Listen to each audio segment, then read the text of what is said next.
to UAPB Currents. I'm your host, Shelley ROBY Ingram, and today joining us we have instructor of theater, Miss Alexis Skinner. Alexis, welcome to UAPB Currents. Thank you, Shelley. Glad to be here.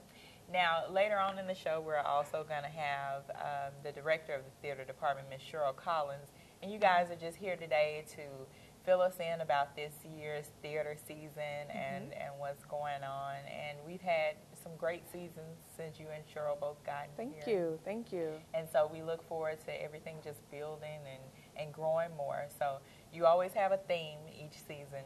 What's the theme this year? I'm so glad you started with that. Okay, so this year our season is the Freedom Season. We started with home and worked our way through remembering and history and images, and now we're trying to create this idea of freedom with the work that we do this year. We've got 3 plays this season.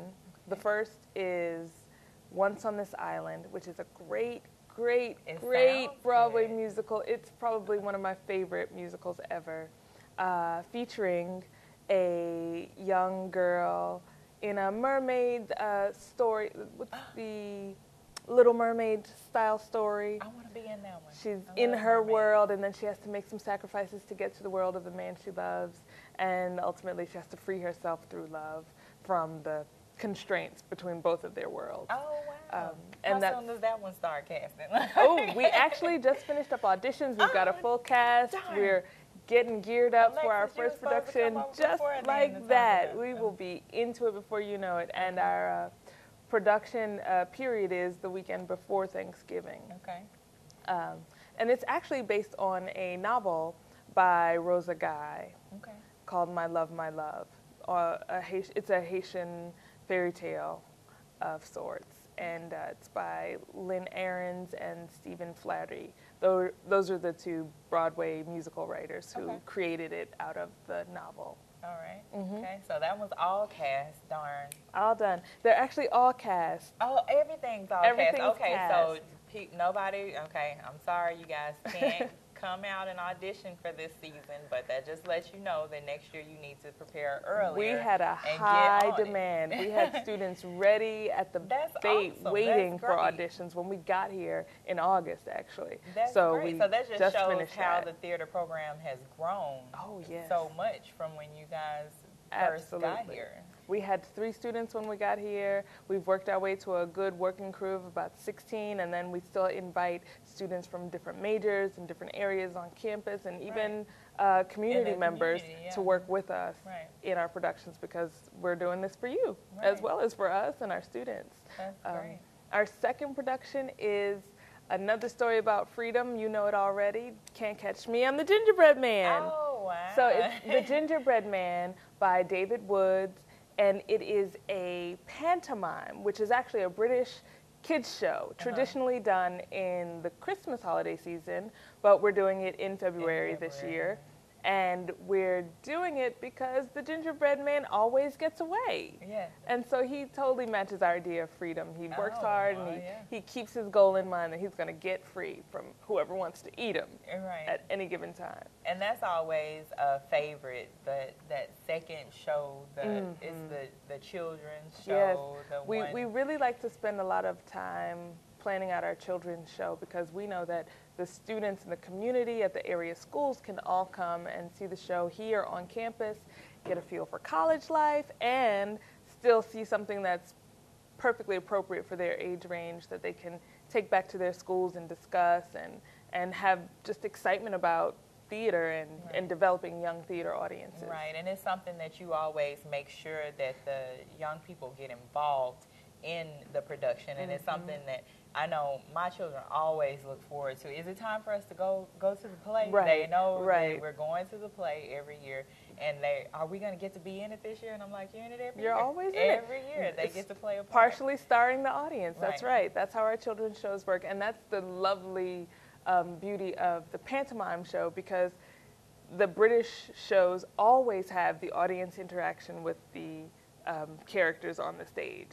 Okay, now pantomime, and maybe Cheryl can talk about this a little bit more later too, but pantomime is, you know, when I think of pantomime, you know, you stuck in a box trying to get out. So is there no speaking?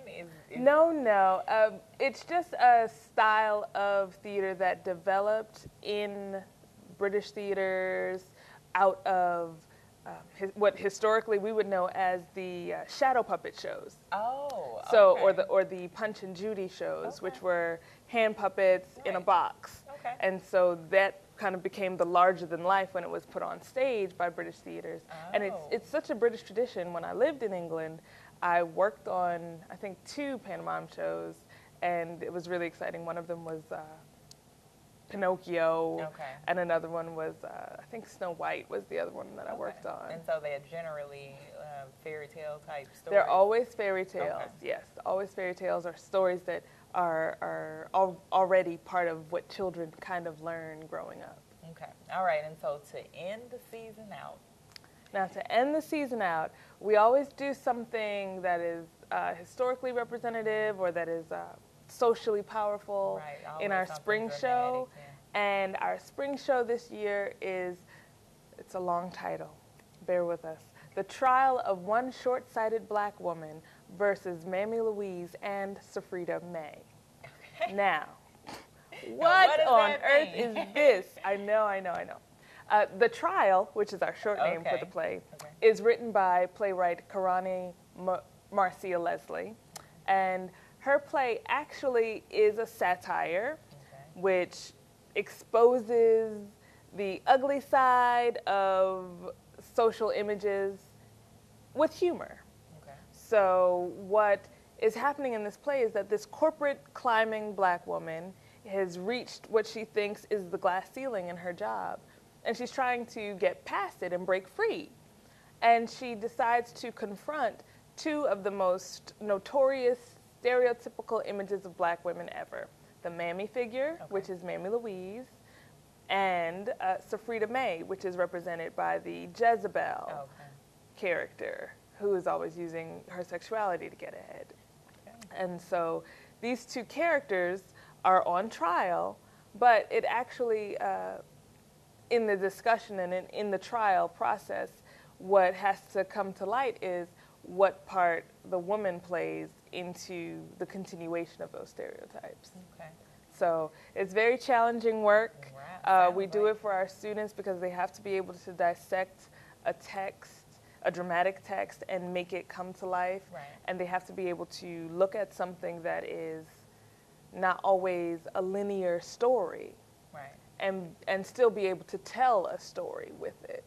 So it's very, very challenging for them, but they always seem to rise to the challenge and do a great job with every show we've done. So we're really proud of them. Well, this theater season sounds super, super exciting. It sounds like you guys have some great shows. I can't wait for it. I'm sad that I'm not going to get to be a mermaid in the show. Not this time around. Maybe next year there'll be a mermaid or something or whatever in the show, and I'll get to do it. There's always room for trees. Okay, well, I'll get to be a tree. Hey, I'll maybe be a tree. But thanks so much for coming, Alexis. Thank you. We're going to go ahead and go to break. And this time went by so fast. I know. But when we come back, we will be joined by Miss Cheryl Collins, who is the director of the theater department, and she will go into all the little bits and pieces and tell us a little bit about the directing and all of that with it, the behind-the-scenes secrets. Okay? So we'll be right back on UAPB Current.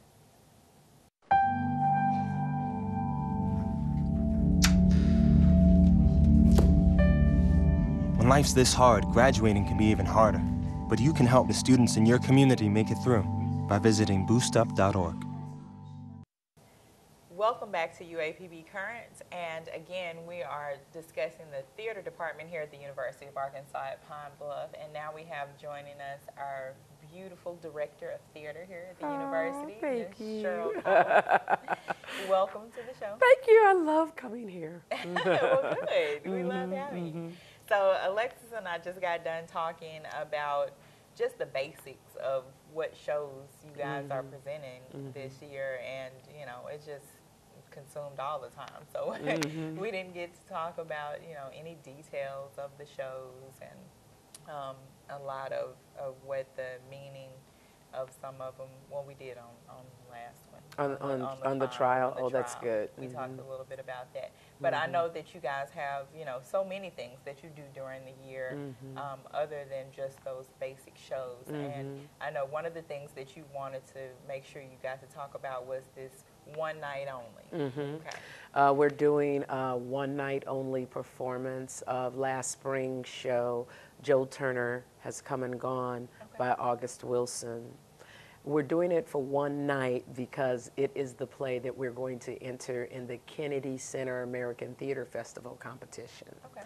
And the judges are going to come to us, to our theater, to see the show. Oh, that's so it's a lot of work because I'm actually working on the musical that we're going to do in November. The one that I didn't get to be in. Now, you are welcome. You are welcome to be in it. You weren't here, and I really wanted to be a mermaid. Oh, mermaid? Where did that come from? Was that maybe I misunderstood. Yeah, there's a storm. There's a storm at the beginning, and it washes our main character up into a tree. Okay, but she is not human. Necessarily a mermaid. She's not a mermaid. Okay, I was just fantasizing. But we have room for you if you want to be in it. Okay. Okay. Well, if you just want to be in the chorus. I could be a tree. So. Well, I'll be the tree that catches her. Back to Joe Turner's Come and Gone. I really want to talk about that because that's our competition show. It's on a Saturday night, October 13th, and we won't charge anything. We just want the audience to come and be with us.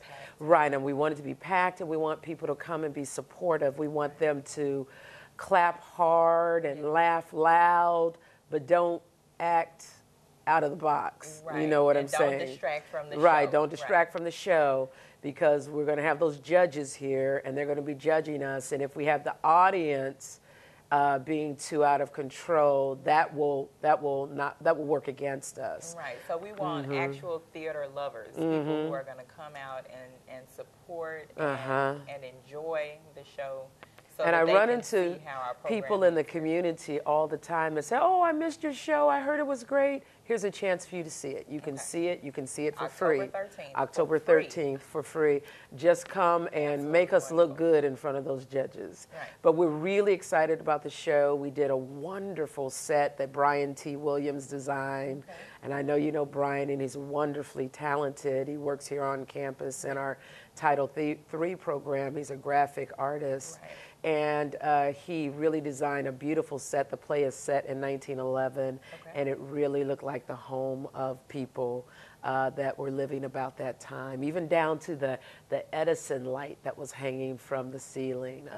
The light bulbs back then, the Edison light bulbs, and electricity was pretty new, so the light bulbs looked different, and he hunted down the exact kind of light bulb they used back then. And so it's really wonderful. And then of course the actors are wonderful, and you can't go wrong with August Wilson. He is like our own personal Shakespeare, you know what I mean? He's wonderful in his writing, and the story is powerful and gripping, and what August Wilson always does is he teaches a bit of history through his storytelling. So you're engrossed in the drama, you're engrossed in the story, but you're learning what life was really like for black people in 1911, just one generation out of slavery. It was really, really powerful. And so this production from last year would be similar to or comparable to the trial. Alexis was talking about how that last show that you all do is for the students, for them to build kind of their dramatic ability and storytelling. Of course, it's really for the students and their storytelling, especially our upperclassmen that are about to graduate. We want to give them one last big, strong, show to do before they leave. But one thing that Alexis Skinner and I do agree on is how theater can lift up a community, how theater can teach and not only just entertain, but it can do some things that make you think, that can provoke you. And that's the kind of theater we like to do. We like to do theater that is really on the edge and something that's thought-provoking. Right. Of course, anybody can do stuff to make you laugh or what have you, and we aren't against laughing, right. You know, we aren't against entertaining, but we just think that theater also has an opportunity to do so much more, and we need so much in our community that we really try to be responsible in the shows that we choose. Mm-hmm. Yeah. Now, with this show, will students who, I know you had a few students who graduated last year who were in the show, will they be coming back to perform in this show, or have you trained the other students? Well, we're always training new students, of course, but for instance, and this is a first-time thing, and I'm excited about this, when we competed at the HBCU competition last year, which is the National Association of Dramatic and Speech Arts, our show won first place, but not only did it win first place, the venue where they were sponsoring the competition, which was called the Black Association of Arts and Letters. I'm not getting that exactly right, but it's a large venue in Dallas, and they really do a lot of big shows there. They ask us to come back and do our show for their Black History Month. Oh. And they've never asked a show at the college competition to do that. So we are going to go in February, the first weekend in February, to Dallas to do a set of 3 or 4 shows for high schools and for the community. And we are going to put that on, and we are going to get a little bit of money for our department for doing that. Excellent. Oh, isn't that wonderful? That's excellent, because I know you guys can always, especially with hearing things like the fact that Brian had to go and find this bulb. I'm sure it wasn't a $5 bulb. No, it was not. It wasn't. We paid top dollar for it. Yes. So those types of things are ways that people can support. Yes, they can. Program. You always need financial support so that you can have the best of the best. Right. And we really do want to do the best of the best. We are really representing our department and our school professionally and beautifully in the entire nation. And people have no idea what a shoestring budget we're operating on. And that's because our students are so talented and we are so imaginative. You know, when you're broke, you have to use your imagination for a lot of things. But it's time now that we move on and that we start getting the lights and the costumes and the sound equipment and the things that we need to really be a world-class theater department. And we have been accepted in the Title III program, and we're going to get a lot of things through that, and we're excited about that. But we also need the help of our community and our alumni and folk that love theater when they were in college or what have you, and understand that our students are working hard and struggling, and we don't have any scholarship money or anything to give them. Okay. Well, we're going to go to break, but on that note, you guys know that, you know, you can always support as we go into this theater season, which is called Freedom. And we'll talk a little bit more about it when we come back after break. So stay there. We'll be right back on UAPB Currents. That's low. The average text takes your eyes off the road for nearly 5 seconds. Stop the texts. Stop the wrecks. Welcome back to UAPB Currents. And again, we're joined by Director of Theater here at the University of Arkansas at Pine Bluff, Ms. Cheryl Collins. We'll go ahead and get right back into it because I know you have so much to tell us about. One of the things we were talking about on break was some of your student success stories, some of the things that the students that you guys have brought up through the program have been able to do. And so what are some of those? Well, I'm excited about that because Ms. Skinner and I have only been here 4 years. Exactly. Yeah. And one of the student success stories that I want to talk about, is he was not a theater major, but I still claim him, and that's Stephen A. Jones. He was actually an art major, but art claims him, music claims him, and theater claims him because he was a triple threat. And he just got his MFA this past spring, and I'm so proud of him for that. He's just graduated a couple of years ago, and he's already got a terminal degree, and it's fantastic. And we have Desiree Lucas, who is graduating this year, and she's already been accepted to a graduate program at LSU. And so I'm really excited about that. And we have a couple of our students, Michael Arnold and Jaron White. They've already gotten agents. Oh, great. Yes, and so they're going to be going out into the world and making commercials and movies and documentaries and things like that. And so with the few short years that we've been here, we have a few things to brag about. Right. We have a student by the name of Cedric Gum who went and interned at the Rep Stage in Baltimore, okay. Which is one of the leading theaters in the entire country. He did so well, and they even featured him in a couple of shows. And he wrote me this summer that he was Macduff in Macbeth, and I was so excited to hear that. And so he's doing exciting and great things too. So we've got several success stories from a department which was just about dead when we got here. Yeah. So we're really excited about the professionals that we're putting out into the field. Yeah, exactly. Yeah, we talked, Alexis and I talked a little bit about, you know, how far you guys have brought the program. Like you said, since it started. It's grown, and it's something that people in the community have come to love and respect and enjoy and look forward to.